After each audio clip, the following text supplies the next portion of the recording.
Kajing penting taki kumalaikam kabala pelai ka dia macu riboy nopo di ka advertisement ka the district society national television riboy district nopo invite the application for the interest and eligible candidate for the field for the following details post of eligible are the under ka dia macu nopo court advertisement namta ka ini post room ka number post dari ini letakkan name post dari paramedical athletic assistant ini ka posting dari po nopo di number away post na sa usling si away post maka manager PhD away post ka recommend as the HMM kita ka Indonesia qualification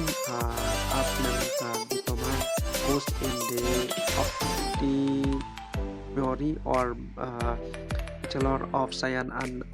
Optometry. Kita disability ka family with the operator and the operator are nangta katarik kaban ho ekating test kandai haka arpretrik april ajasan pat katarik kaban patkala ni interview kandai hakan rutrik umi di kini room kilong di general instruction di kinu bala long eligible ban apply kene put kila ban apply ban kila ban submit lani ban ni ka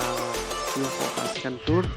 tapi suwa kasan mace haka artantri ban april di kan kami luka shortlist matakan tintas artmetrik bat haka hall kan haka hall ka district medical officer nopo for kan architect yang di nota nomor 3 pulih nota pulih di nomor 3 pada design of recession materi star yang ka for jadi wanda for kan itu ini ka awaji aka room jongka HMM Central Office of Medical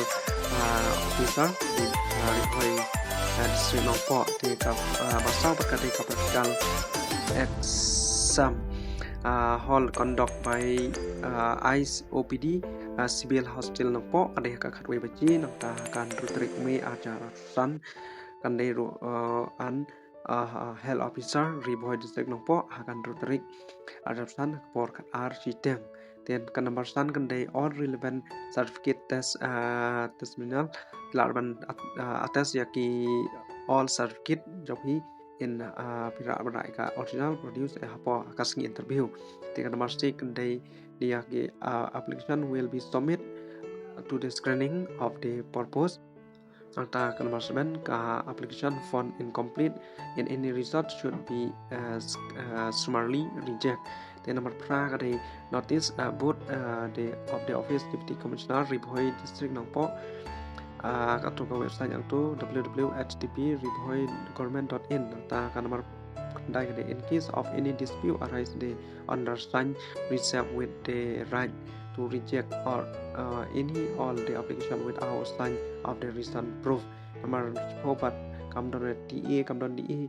we will pay you for the attend the interview long hakani ka interview come down ta kaban kabai kali kabai you bila pan siu hi kabai like by one te kanam don kata tahan re bila pan apply kani ko perlok lara pidon kata kamuan pan apply college